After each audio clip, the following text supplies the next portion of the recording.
Tô bonito, acabando de chegar aí das correrias. Mas é o seguinte, eu vou tirar esse paletó aqui porque vamos gravar estilo Zaio aqui, né, cara? Estilo político não é legal. Até porque eu me sinto de casaco como se fosse um pastor. Dá vontade de pregar, sair pregando. A verdade é que as igrejas evangélicas ultimamente está misturada com a política de uma certa forma, maluco, descaradamente, né? Agora ficou normal usarem a igreja para fazer curral eleitoral, palanque político. E é bom deixar claro uma coisa: púlpito sagrado é uma coisa bem diferente de palanque político. Problema é que não tem mais esse discernimento dentro do contexto cristão, infelizmente. É sobre esse assunto que nós vamos falar.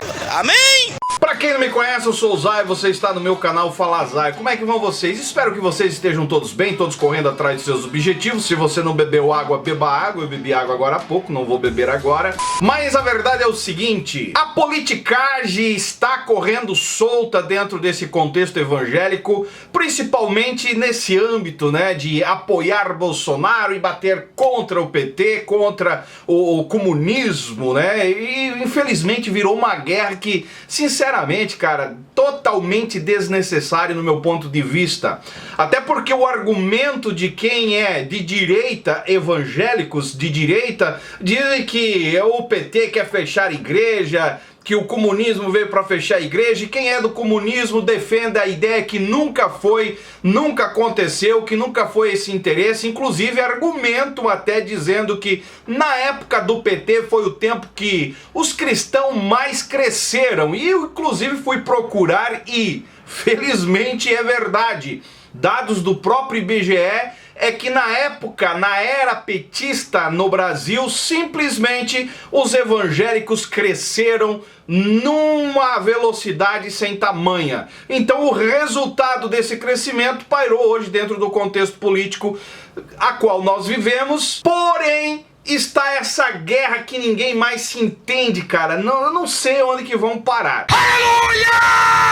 A verdade é que partes da liderança evangélica perderam a vergonha e principalmente o temor a Deus. E o que era para ser um redil de Cristo, um redil das ovelhas, se transformou em um verdadeiro curral eleitoral.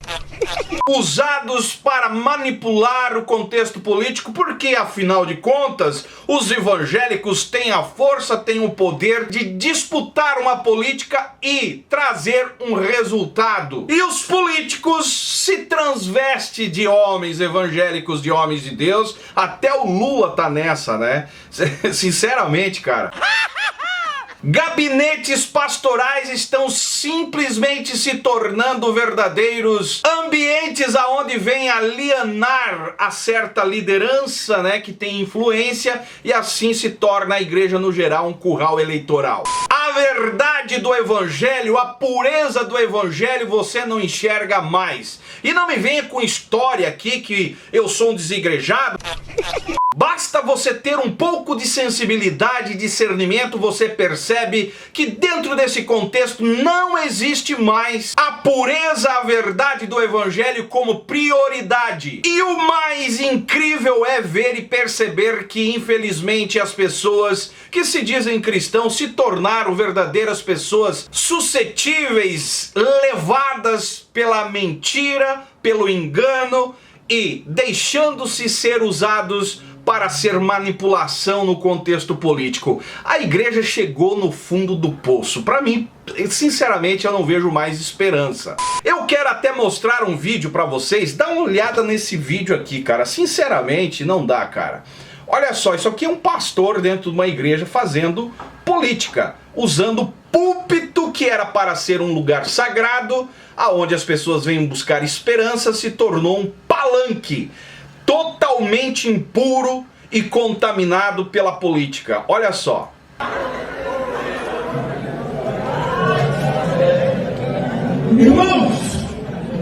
Irmãos, é muito mais do que a política. Essa eleição é mais importante da América Latina, irmão. Ela passa liberdade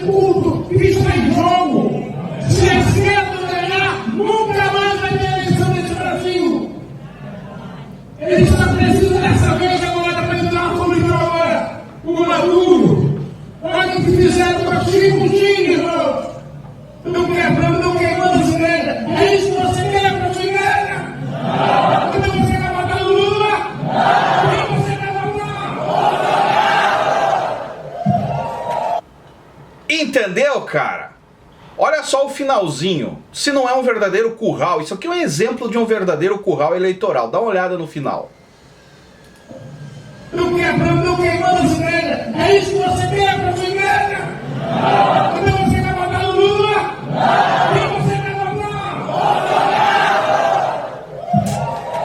Cara, não dá, velho, não dá pra engolir. Eu vou dizer uma coisa aqui pra quem raciocina. Eu sou contra PT, tá? Eu sou contra, nunca votei no PT. Não suporto essa ideia de esquerda.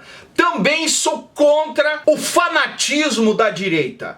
E principalmente dentro do contexto evangélico, então eu sou totalmente contra. Eu acho que nós precisamos ter um equilíbrio e pensar na nação. O que traz dano, o que pode promover alguma coisa de dano que venha trazer prejuízo para o brasileiro, nós temos que combater. Agora ficar nessa jogada fanática de ambas as partes, sinceramente, cara, isso é de anojar. Nós precisamos pensar pelo lado racional da coisa.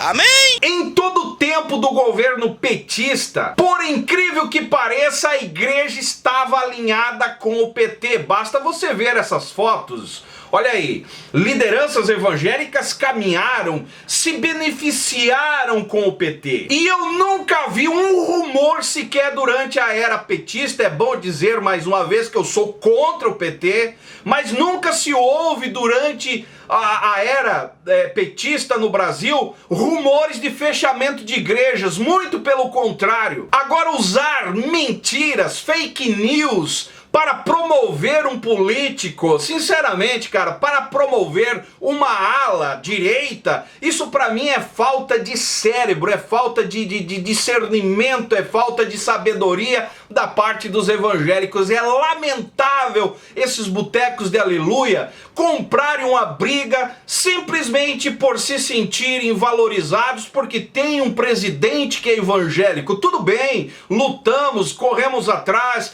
tiramos o PT da jogada, mas agora entrar nessa onda de um certo fanatismo, pra mim, sinceramente, não dá. É um verdadeiro charlatismo operando nesse contexto evangélico, mesmo fora da ideia política, e agora, pior ainda, usando a política, usando o próprio contexto que se pode dizer de igreja, infelizmente usando o contexto sagrado, usando o argumento sagrado, o posicionamento de um pastor, simplesmente para motivar o povo a entrar numa onda que não dá, maluco, não dá. O político, ele tem que ganhar a política pelo que ele é. O povo tem que votar, tem que ir atrás de um candidato pela consciência aonde ele está depositando o voto, e não dessa maneira.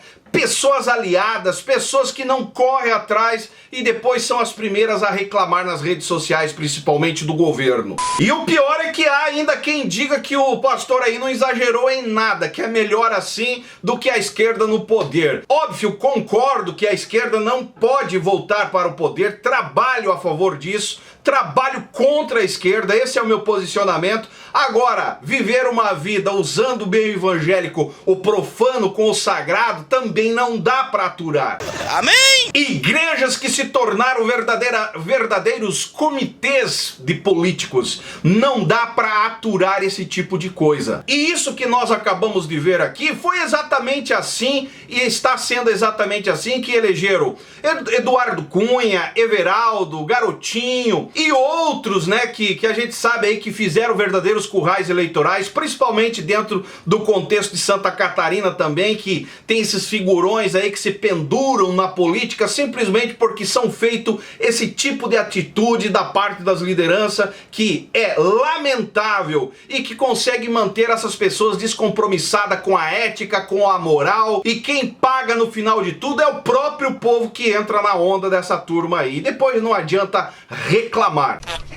Porque são pessoas, políticos disfarçados de evangélicos que estão só correndo atrás de votos e mais nada. É usar os evangélicos para né, os seus próprios benefícios políticos. E o povo evangélico não acorda. Acorda, povo evangélico. Vocês precisam ter consciência de pessoas que estão na política, que você quer que entre na política, mas consciente do que ele é, de qual é o caráter, qual é o comprometimento da parte desse político, e não simplesmente pelo que o pastor, né, jogou lá e tem que ser esse e é esse, e vamos pra cima, porque se não fizer com esse vai vir, né, mentiras e mais mentiras como eles inventam, porque vai acontecer isso. Não, nós precisamos entender que a política é consciência. Se não for consciência, continuará essa baderna que infelizmente existe dentro do nosso Brasil. Atenção, igreja! Atenção, membros que fazem parte de igrejas. Se isso está acontecendo na sua igreja, se o seu pastor está usando o púlpito sagrado como palanque para ser um cabra eleitoral de políticos, faça um favor ao seu pastor cabra eleitoral. Levante-se e sai fora. Pelo contrário, você está sendo conivente com a impureza no sagrado e responsável pela mancha negra na igreja de Cristo. Amém! E você não compactuando, se levantando, saindo fora, além de você não estar fazendo parte depois, mais tarde, de Deus requerer algo da sua parte com relação ao seu apoio a uma baderna, uma patifaria dessa, você fará com que o seu pastor reflita e caia em si e volte ao verdadeiro evangelho. Ou pelo menos caia na real que está fazendo alguma coisa errada e possa rever o seu conceito de cristianismo e voltar a cumprir com o seu desígnio de um verdadeiro pastor, se é que tem um chamado. Amém! Se você concorda comigo, deixe seu comentário aí embaixo, pegue o link desse vídeo, espalhe nas suas redes sociais. Se você não é inscrito do canal, se inscreva também. Está na descrição aqui o link do nosso Telegram, que você pode ser notificado por lá também. E lá no Instagram, no Facebook, nós temos um papo mais próximo, me segue lá também. E esse é o canal Fala Zay, estamos juntos por um Brasil e um mundo melhor. Tudo que é exagero e fanatismo não faz bem para o ser humano. Vai por mim.